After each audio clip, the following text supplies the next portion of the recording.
Hello दोस्तों, मैं हूं आर के रंजन और आपके अपने YouTube channel study mate English Adda में स्वागत है। ओके सो दोस्तों, आज मैं आपको बताने वाला हूं बिहार बोर्ड क्लास 12th के समरी को। ओके यानी guys Bihar board class 12th के जो बुक है रेनबो पार्ट 2 उसका फर्स्ट चैप्टर यानी क्या इंडियन सिविलाइजेशन एंड कल्चर, इसके समरी को आज अच्छे से डिस्कस करेंगे। ओके गाइज, आज मैं आपको एकदम लाइन बाय लाइन इसको अच्छे से हिंदी में समझाते हुए चलूँगा। ओके और गाइज आपको समरी को रटने की ज़रूरत नहीं है, आपको क्या समरी को समझना है और मैं आपको इस तरह से इतना आसानी से समझा दूंगा कि आपको एक बार इस वीडियो को अगर लास्ट तक आप देख लेते हैं तो आपको समरी दिमाग में सेट हो जाएगा। इससे आप अगर कोई भी इंटरनल क्वेश्चन भी पूछा जाता है इस चैप्टर से जो भी मैं बताऊंगा उससे आप ऑब्जेक्टिव क्वेश्चन भी कर देंगे। ओके आप आराम से ऑब्जेक्टिव क्वेश्चन को सॉल्व कर सकते हैं। ओके सो गाइज, इसकी पूरी जानकारी पाने के लिए इस वीडियो को अंत तक जरूर देखिएगा। अगर आप चैनल पर पहली बार देख रहे हैं तो चैनल को सब्सक्राइब कर लीजिएगा और बेल आइकन को दबा लीजिएगा। ओके जिससे कि कोई भी समरी मिस ना हो। ओके तो चलिए बिना देरी किए हुए सेशन की शुरुआत करते हैं। So let's get started.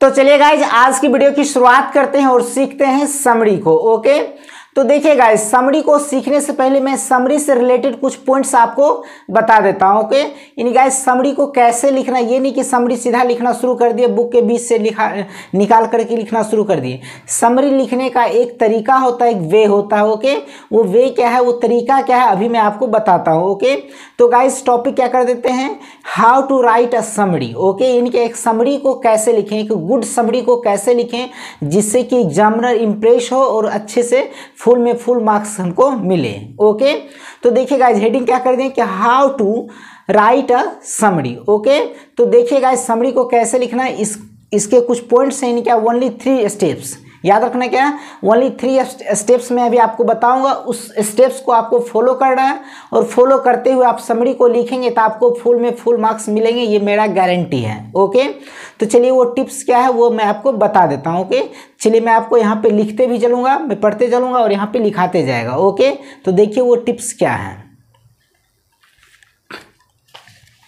तो देखिए गाइज वो पहला टिप्स क्या है, स्टेप फर्स्ट क्या कहता है कि give an awesome start. Okay क्या है, गिव एन ऑसम स्टार्ट। इस कैसे, हाउ, तो गाइज आप कह सकते हैं कि mention the chapter and writer name, any achievement of writer, type of the prose and lastly the theme of the chapter. Okay यानी पहला स्टेप इसका क्या कह रहा है कि इसका पहला स्टेप कह रहा है गिव एन ऑसम स्टार्ट।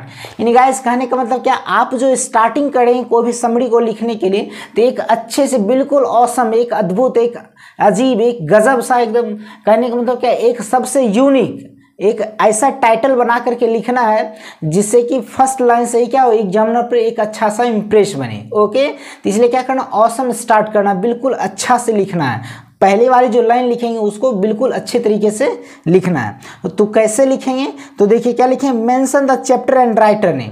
तो आप फर्स्ट लाइन में क्या करें, जो चैप्टर का आप समरी लिख रहे हैं उस चैप्टर का क्या नेम लिखें और उसके राइटर क्या है, राइटर कौन है, उनके राइटर के बारे में लिखें। नहीं कहने का मतलब क्या, फर्स्ट लाइन में आप चैप्टर नेम और राइटर नेम लिखें। ओके उसके बाद क्या करना है कि any achievement of writer. Okay उसके बाद क्या है, अगर जिस राइटर के बारे में आप लिख रहे हैं उनके बारे में अगर आप कुछ भी जानते हैं कि वो क्या क्या चीज़ अचीवमेंट किए हैं, अगर कोई अवार्ड वगैरह अगर उनको मिला है तो वो अवार्ड का नाम भी लिख दें। ओके ये होता है अचीवमेंट। अगला क्या है कि type of the prose and lastly the theme of the chapter. Okay और ये बताना है कि ये किस टाइप के प्रोज हैं, अगर पोइट्री है तो किस टाइप के पोइट्री हैं और इसका जो लास्ट में थीम क्या है, यानी ये जो चैप्टर लिखा गया है इसका मेन थीम क्या है, इनका मेन विचार क्या है, ओके तथ्य क्या है, इसके बारे में आपको लिखना है 2 लाइन ऊपर का। उसके बाद स्टेप सेकंड में क्या करना है आपको कि now right the body of summary. उसके बाद सेकंड स्टेप में आपको क्या करना है कि समरी के बॉडी को लिखना है, यानी उस समरी का जो तो बॉडी को कैसे लिखेंगे, ये चीज़ क्वेश्चन आ रहा होगा। तो हाउ, तो देखिए गाइस क्या है, टेक एट लीस्ट 2 और 3 पैराग्राफ इन शॉर्ट। ओके कहने का मतलब क्या है, जो बुक है, बुक में जो चैप्टर्स लिखा हुआ है तो उसके क्या करें कि 2 या 3 यानी 2 या 3 ऐसा पैराग्राफ बीच से लेना है और उसको क्या करना, शॉर्ट में राइट कर देना है। यही क्या हो जाएगा, समरी का बॉडी हो जाएगा। और तीसरा स्टेप इसका क्या कहता है, lastly conclude your summary how. In last में क्या करना है, तो लास्ट में आपको ये करना है कि कंक्लूड योर समरी। ओके, आपके समरी का कंक्लूजन क्या निकल रहा है। ओके, इसको मैंने कहने का मतलब क्या है, इस चैप्टर का निष्कर्ष क्या निकल रहा है, ये आपको लिखना है लास्ट वाले लाइन में। तो क्या है, तो हाउ, ये इसको कैसे लिखेंगे, तो आप कह सकते हैं कि just mention how was writers work. तो आपको लास्ट में ये मेंशन करना है कि राइटर जो हैं वो इस चैप्टर को जो लिखे हैं वो किस तरह से उसको लिखे हैं, कैसे उसमें काम किए हैं, यानी कैसे उसको लिखे हैं, कैसे उनके बारे में बताए हैं, क्या शिक्षा देना चाह रहे हैं, क्या उनसे सीख देना चाह रहे हैं, इस चीज़ को लिखना है। उसके बाद क्या है, the message of the chapter etcetera. Okay, और आपको ये भी लास्ट में लिखना है कि इस चैप्टर से, इस प्रोज हो या पोइट्री से हमें क्या सीख मिलती है, क्या मैसेज मिलती है, क्या संदेश मिलती है, इसके बारे में लिखना। ये 3 स्टेप्स के अकॉर्डिंग आपको लिखना है और आपका समरी कंप्लीट हो जाएगा। ओके, ये तो था कुछ टिप्स। अब देखिए, मैं अभी आपको एक समरी लिख के बताऊंगा कैसे लिखना है, इसी तरह से आपको भी लिखना है। क्लियर हो गया? तो चलिए गाइस, आज की जो समरी है उसकी शुरुआत करते हैं। तो पहला समरी क्या है, तो पहला समरी है Indian civilisation and culture. Okay, यानी क्या है, रेनबो का जो बुक है इंडियन सिविलाइजेशन एंड कल्चर, जो कि महात्मा गांधी के द्वारा लिखा गया है। ओके, यानी क्लास 12th के रेनबो बुक का फर्स्ट चैप्टर है कौन, तो इंडियन सिविलाइजेशन एंड कल्चर। यानी गाइस, कहने का मतलब क्या है कि जो 12th के जो रेनबो बुक है उसमें टोटल कितना, टोटल 21 चैप्टर्स हैं। ओके, 1 to 11 जो है वो क्या है, प्रोज सेक्शन का चैप्टर है, और बाकी जो आगे है, जो कहने का मतलब क्या है, 12 से लेकर के 21 तक ये क्या है, ये पोएट्री का सेक्शन है। क्लियर है? तो हम लोग पहले शुरू से ही चल रहे हैं, तो फर्स्ट चैप्टर पढ़ेंगे, फर्स्ट टू एंड यानी 21 चैप्टर तक हम लोग को पढ़ना है। ओके, आगे पीछे नहीं करना, बिल्कुल लाइन से 1 से लेकर के चलना, 1 पढ़ेंगे, फिर 2, फिर 3, इस तरह से ऐसे करके 21 चैप्टर तक हम लोग को पढ़ना है। ओके, तो इसलिए गाइज क्लास 12th की पूरी सिलेबस को कंप्लीट करने के लिए चैनल से जुड़े रहें। ओके, और बेल आइकन को अगर नहीं दबाए हैं तो दबा लीजिएगा, जिससे कि कोई भी वीडियो मिस ना हो आपका। ओके, तो चलिए देखते हैं आज के समरी को। तो गाइज सबसे पहले क्या है, चैप्टर 1 है, फर्स्ट चैप्टर है, क्या नाम है, इंडियन सिविलाइजेशन एंड कल्चर, ये हेडिंग डाल दिए। ओके, ये जो लिखा गया है किसके द्वारा, महात्मा गांधी के द्वारा लिखा गया है। क्लियर हो गया? अब देखिएगा, इस पहले इसके बारे में कुछ जान लेते हैं। इसके जो राइटर है महात्मा गांधी के बारे में थोड़ा सा मैं कुछ आपको तथ्य बता देता हूँ। यानी गाइस, महात्मा गांधी जो थे ये एक इंग्लिश पोइट नहीं थे, ये क्या थे, इंडियन पोइट थे, इंग्लिश के ही पोइट थे। ओके, ये हिंदी भी के भी बहुत सारे ऐसे किताबें लिखे हैं। ओके, इंग्लिश के भी किताबें लिखे हैं बहुत सारे, लेकिन ये क्या थे, इंडियन राइटर थे। ओके, इंडियन पोइट थे। महात्मा गांधी को क्या कह सकते हैं, ये इंडियन पोइट थे, क्योंकि ये इंडिया के थे। ओके, और गाइज महात्मा गांधी को क्या हम लोग फादर ऑफ नेशन के नाम से भी जानते हैं, नहीं, हमारे देश के राष्ट्रपिता के नाम से वो विख्यात हैं। ओके, ये हो गया। उसके बाद क्वेश्चन ये भी रह सकता है कि महात्मा गांधी का फुल नेम क्या है, यानी पूरा नाम क्या है, तो मोहनदास करमचंद गांधी। ओके, और गाइज महात्मा गांधी के डेट ऑफ बर्थ की बात करें तो महात्मा गांधी की जो डेट ऑफ बर्थ है वो क्या है, 2 अक्टूबर 1869। ओके, यानी 2 अक्टूबर 1869। और इनकी जो डेथ हुई थी, कब हुई थी, 30 जनवरी 1948 को। ओके, यानी 30 जनवरी 1948 को इनकी मृत्यु हो गई थी। क्लियर है? चलिए अब देखते हैं इसके समरी को। तो समरी का देखते हैं गाइज, मैं जैसे से यहाँ पढ़ते जाऊँगा आपको यहाँ पे बोर्ड पे लिखाता हुआ चलेगा। ओके, जैसे कि आप आराम से इसको लास्ट में लिख सकते हैं। मैं आपको लास्ट में स्क्रीनशॉट लेने के लिए टाइम दूंगा। ओके, अभी आप पहले सुने समझे, उसके बाद आप लास्ट में पॉज करके वीडियो को लिख सकते हैं अपने कॉपी में समरी को। तो देखिएगा, इस क्या है, चैप्टर का नाम Indian civilisation and culture. Okay, इसका हिंदी मतलब होता है भारत की सभ्यता और संस्कृति, यानी भारत की सभ्यता और संस्कृति। ओके, तब देखिएगा इस चैप्टर का मतलब क्या है, चैप्टर का कहने का मतलब क्या है। जब कोई भी समरी हम लोग पढ़ेंगे, कोई भी चैप्टर पढ़ेंगे, तो सबसे पहले हम लोग को क्या करना है कि उस चैप्टर के बारे में समझना है कि वो चैप्टर कहा क्या रहा है। ओके, तो ये चैप्टर क्या है, भारत की सभ्यता और संस्कृति। यानी गाइज हम लोग के देश में, यानी हमारा भारतीय जो सभ्यता है, संस्कृति है, ये ऐसा हमारी भारत की सभ्यता और संस्कृति है जिसको दुनिया में कोई इसको हरा नहीं सकता। दुनिया में कोई ऐसा नहीं हुआ जो कि भारत की सभ्यता और संस्कृति को डाउन कर सके। ओके, यानी हमारी जो पुरानी सभ्यता है वो पुराने जमाने में भी थी, अभी भी है और आगे भी रहेगी। इसको कोई बिटन नहीं कर सकता, कोई इसको पराजित नहीं कर सकता है। ओके, यानी हमारी जो सभ्यता है, संस्कृति क्या है, तो हमारी कल्चर है, ये है कि हम लोग पहले अपने खेतों में काम करते थे, खुद से फसल को उपजाते थे, खाते थे। हम लोग अपने कच्चे मकानों में रहते थे। ओके, हम लोग शहर में रहना पसंद नहीं करते थे। हम लोग बड़ों को रिस्पेक्ट करते हैं, आदर करते हैं, छोटे से प्यार करते हैं। ये सब हमारी क्या है, संस्कृति है, ये सब हमारी धरोहर है। ओके, मेनली इसी के बारे में महात्मा गांधी ने इस चैप्टर को लिखे हैं। ओके, चलिए तो देखते हैं इसको कैसे। तो लिख सकते हैं आप क्या कि this is a beautiful prose named Indian civilisation and culture which has been written by Mahatma Gandhi. He was a great and famous writer of English literature. He successfully used truth and non-violence.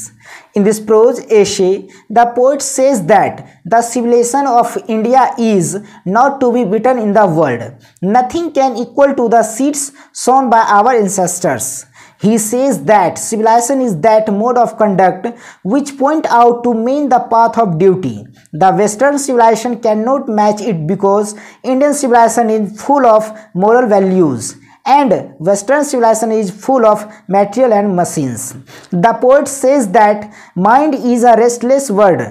A restless word, the more it gets, the more it wants, and still remains unsatisfied. He says that large cities were snare and a useless encumbrance, and the people would not be happy. So Indian civilization is different from others. So this is a beautiful prose. Okay.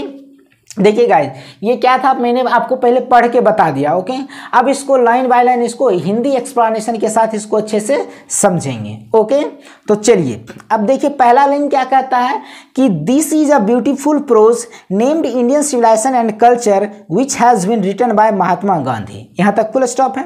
इसका मतलब हुआ कि यह बहुत ही खूबसूरत कविता है जिसका नाम है प्रोज है. ओके, यानी क्या गद्यांश है जिसका नाम है भारत की सभ्यता और संस्कृति.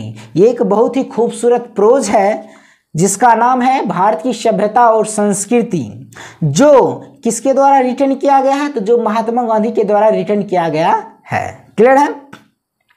He was a great and famous writer of English literature.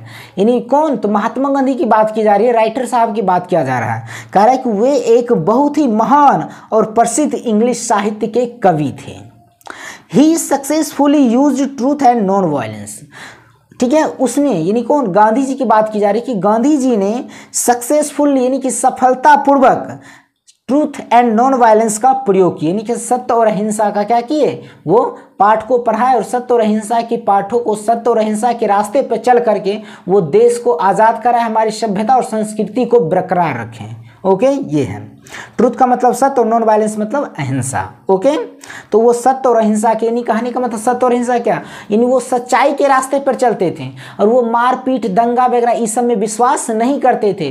वो प्यार से प्रेम से एक दूसरे को मिला करके वो चलना चाहते थे, देश को आज़ाद कराना चाहते थे. ओके, और यहाँ तक कराए भी बिना मारधार किए वो क्या देश को आज़ाद कराना वो चाहते थे. वो कभी लड़ाई करने के पक्ष में नहीं रहते थे. वो हमेशा क्या अहिंसा चाहते थे, हिंसा नहीं चाहते थे. ओके, यानी वो क्या एक शांत स्वभाव के थे. वो हमेशा लोगों से प्रेम करते थे और वो हमेशा किसी सभी को मना करते थे कि लड़ाई वगैरह नहीं करना है, देश को आज़ाद करना है लेकिन विदाउट डंडे से. ओके, कलम की ताकत से, अपने दिमाग से देश को आज़ाद कराना, ये ऐसा उनका सोच था. ओके, अब आगे क्या कहते हैं कि इन दिस प्रोज, देखिए गाइज ये तो प्रोज है ही. ओके, लेकिन प्रोज में क्या है, आपसे ऑब्जेक्टिव में ऐसा क्वेश्चन रहता है कि इंडियन सिविलाइजेशन एंड कल्चर क्या है. ओके, तो आपको याद रखना कि इंडियन सिविलाइजेशन एंड कल्चर जो है ये एक एसे है. एसे 2 टाइप्स के होते हैं, एक होते हैं कंपोजिशन वाला एसे, एक होता है लिटरेचर वाला एसे. तो हम लोग जो पढ़ रहे हैं ये लिटरेचर वाला एसे पढ़ रहे हैं. ओके, कंपोजिशन वाला एसे क्या होता है, लेख जिसको हम लोग कहते हैं, जैसे कुत्ता बिल्ली गाय कंप्यूटर शराबबंदी ये सब पे जो हम लोग लिखते हैं इसको बोलते हैं कंपोजिशन का एसे. लेकिन हम लोग जो ये पढ़ रहे हैं ये क्या है, एसे है, लिटरेचर का एसे है. क्लियर हो गया. तो महात्मा गांधी यानी क्या इंडियन सिविलाइजेशन कल्चर क्या है, तो एक एसे है, याद रखना है. In this prose essay the poet says that the civilisation of India is not to be written in the world. Okay, अब देखिए इस प्रोज में, इस एसे में, इस निबंध में गांधी जी कहते हैं, कवि कहते हैं कि भारत की जो सभ्यता है, भारत की जो सभ्यता है इसको पूरे दुनिया में कोई इसको पराजित नहीं कर सकता है. कहने का मतलब क्या, हमारी जो भारत की सभ्यता है इसको पूरे दुनिया के द्वारा कभी भी इसको नीचे नहीं दिखाया जा सकता, नीचे नहीं गिराया जा सकता।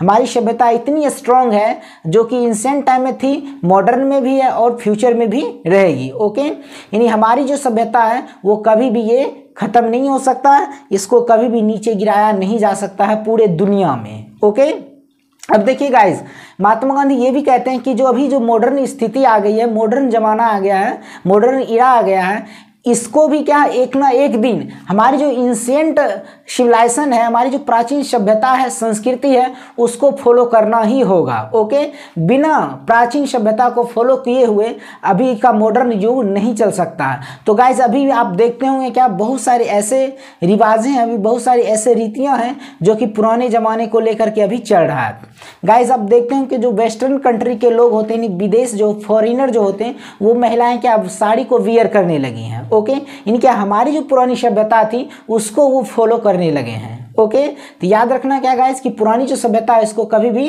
पराजित नहीं किया जा सकता, इसको कभी भी भूला नहीं जा सकता है। ओके, आगे देखिए नेक्स्ट लाइन क्या कहता है कि nothing can equal the seeds sown by our ancestors. और कहते हैं कि गांधी जी ये कहते हैं कि कोई हमारी सभ्यता की बराबरी नहीं कर सकता है। जो सभ्यता हम लोग को मिली है और जो सभ्यता हम लोग के पूर्वज, एंसेस्टर का मतलब था पूर्वज, हमारे जो बाप दादा जो थे उसको बोलते हैं हम लोग एंसेस्टर बोलते हैं। ठीक है, एंसेस्टर। तो कहते हैं कि हमारे एंसेस्टर के द्वारा, हमारे पूर्वजों के द्वारा जो हमारी संस्कृति और सभ्यता की बीज बोई गई उसकी कोई बराबरी नहीं कर सकता है। ओके, आगे वो कहते हैं क्या, ही सेज दैट, वो कहते हैं कि civilization is that mode of conduct which point out to men the path of duty। Okay, अब वो कहते हैं कि सभ्यता जो है, सिविलाइजेशन जो है वो क्या है, एक मोड ऑफ कंडक्ट है। मोड ऑफ कंडक्ट का मतलब आचरण का एक तरीका।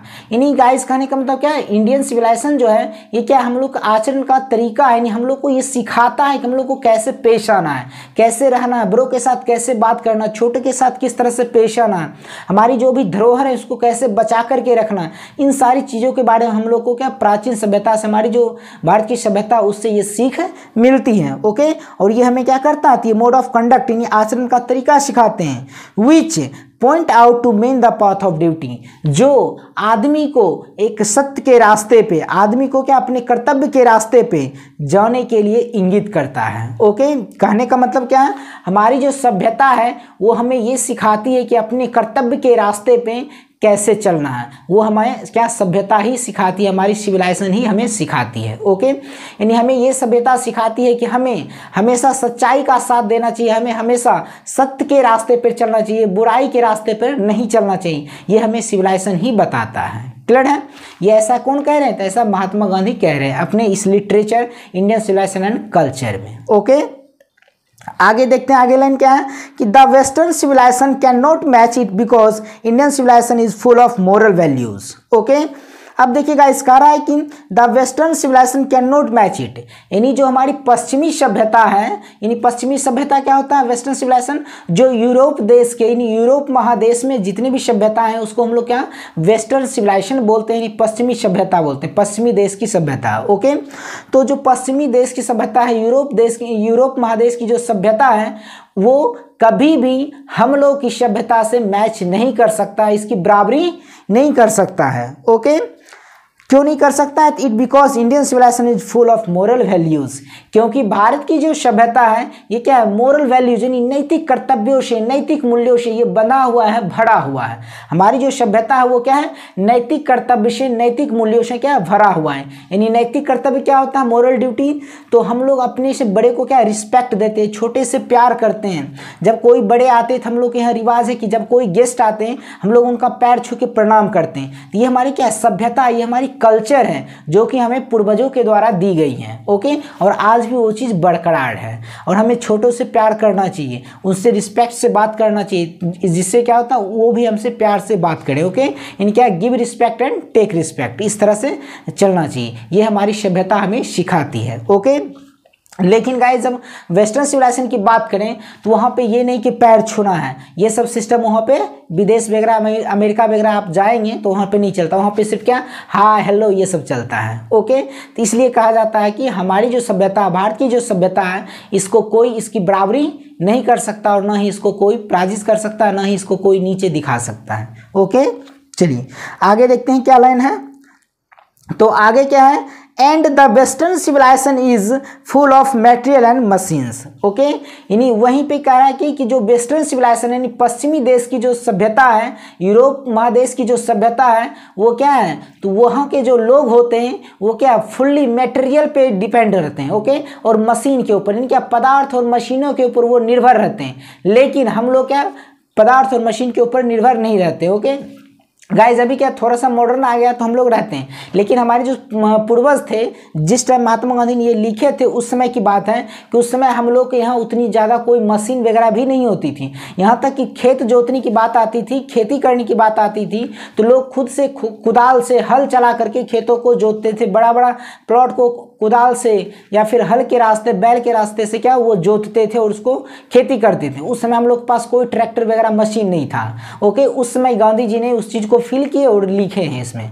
और वहीं क्या दूसरे देश की जो सभ्यता वो क्या वहाँ पे जैसे कि आप अमेरिका चले जाते हैं या फिर चाइना चले जाते हैं, ब्रिटेन, ऑस्ट्रेलिया, कहीं भी चले जाते हैं आउट ऑफ कंट्री, तो वहाँ पे देखते हैं कि जैसे चाइना ही अभी एग्जाम्पल है कि वहाँ पे इतना चीज़ आ गया है कि मटेरियल पे डिपेंड रहता है। ओके, उनके पास एक से एक मशीन आ गए, हथियार आ गए, तो वो क्या वो सिविलाइजेशन के ऊपर नहीं, वो क्या मशीन के ऊपर डिपेंड है। अगर मानते मशीन अगर वो पदार्थ जो है मिलना खत्म हो जाए, नहीं मिले, तो गाइस क्या होगा, उनका वो काम नहीं हो सकता है, क्योंकि वो क्या मशीन के ऊपर ही डिपेंड रहते हैं। लेकिन हम लोग क्या अगर मान लेते हैं कि कुछ देर के लिए अगर पेट्रोल खत्म हो जाते हैं तो भारतीय किसान के पास इतना कैपेसिटी रहता है वो क्या खुद से कुदाल से भी खेतों को उपजा सकते हैं। ओके, ये हमारी क्या सभ्यता की देन है, पुरानी सभ्यता, हमारे जो पूर्वज के द्वारा जो दिया गया है वही चीज़ अभी भी हम लोग के पास क्या बरकरार है।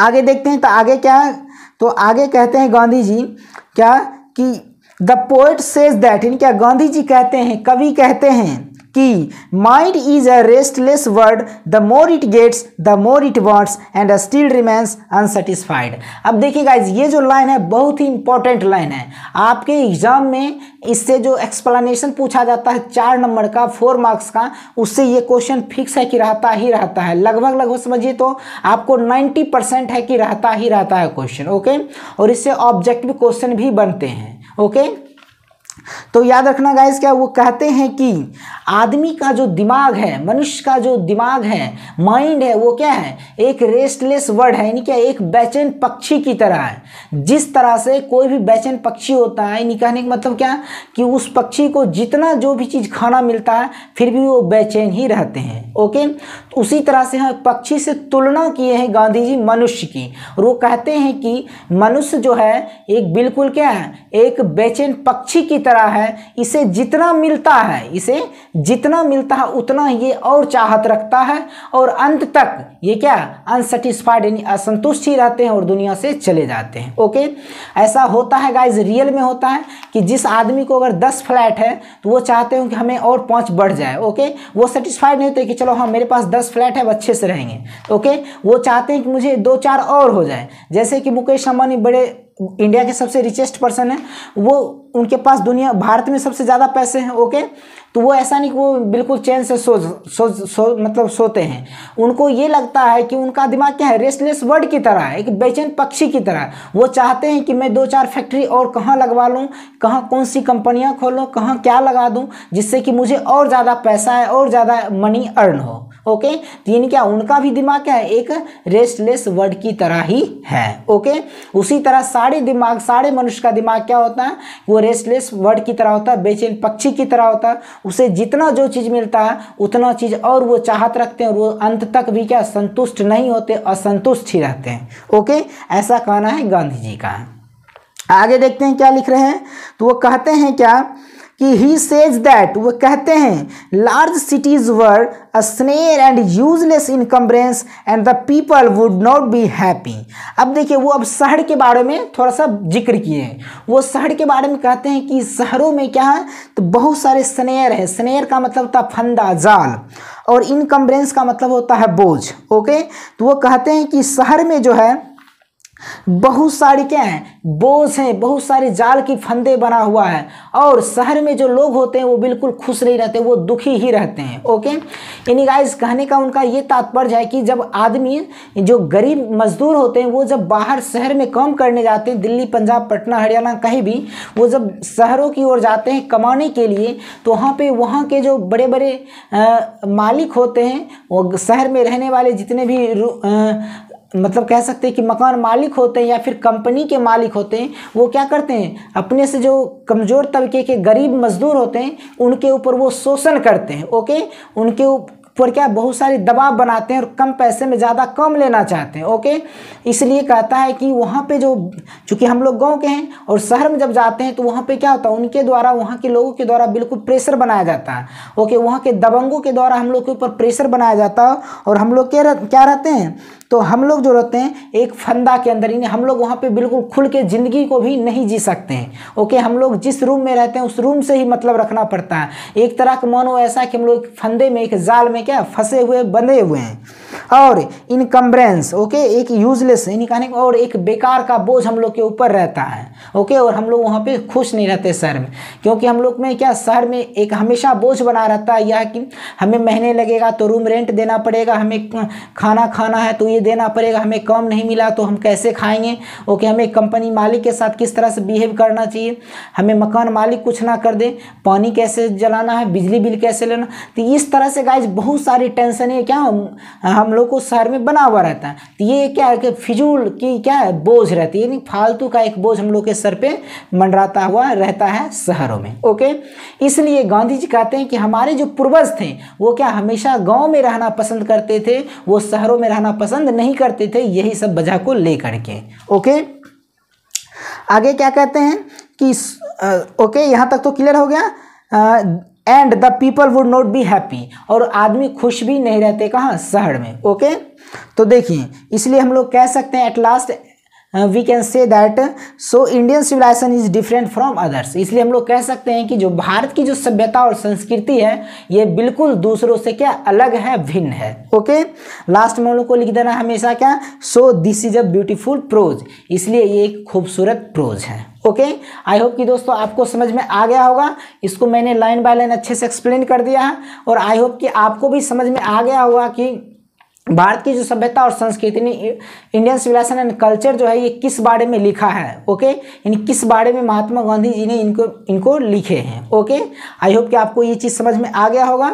अब गाइस, इससे ऑब्जेक्टिव क्वेश्चन भी अगर आपसे कोई पूछा जाता है एग्जाम में, आपके एग्जाम में अगर कोई ऑब्जेक्टिव क्वेश्चन भी इस चैप्टर से आते हैं तो आप आराम से बना सकते हैं। ओके, क्योंकि मैंने आपको ये कॉन्सेप्ट लाइन बाय लाइन अच्छे से बता दिया। ओके, तो चलिए दोस्तों, मिलते हैं नेक्स्ट वाली क्लास में। ओके, और गाइज इसी तरह आप मेरे चैनल से बने हैं, डेली मैं आपको बुक जितना भी रेनबो का जितना भी चैप्टर्स हैं वो सारा मैं आपको कंप्लीट करवाऊंगा, उसके बाद एक्सप्लेनेशन बताऊंगा, उसके बाद जितने भी चैप्टर्स के क्वेश्चन आंसर हैं वो भी करवाऊंगा, ऑब्जेक्टिव भी करवाऊंगा। ओके, और साथ साथ जो ग्रामर के सेक्शन जो मैंने आपको सिलेबस में बताया है वो ग्रामर का भी सेक्शन मैं आपको कवर करूंगा। ओके, यानी अल्टरनेट डे करके, एक दिन बुक एक दिन ग्रामर, एक दिन बुक एक दिन ग्रामर, इस तरह से ग्रामर के जितने भी टॉपिक से आपके ऑब्जेक्टिव क्वेश्चन आते हैं 50 मार्क्स के, वो सारा मैं आपको कवर कर दूंगा। ओके, इसलिए गाइज आप मेरे चैनल से बने रहें, और इस वीडियो को अपने दोस्तों के साथ शेयर करना जरूर मत भूलिएगा। ओके, और अपने दोस्तों के साथ वीडियो को शेयर करिएगा। ओके,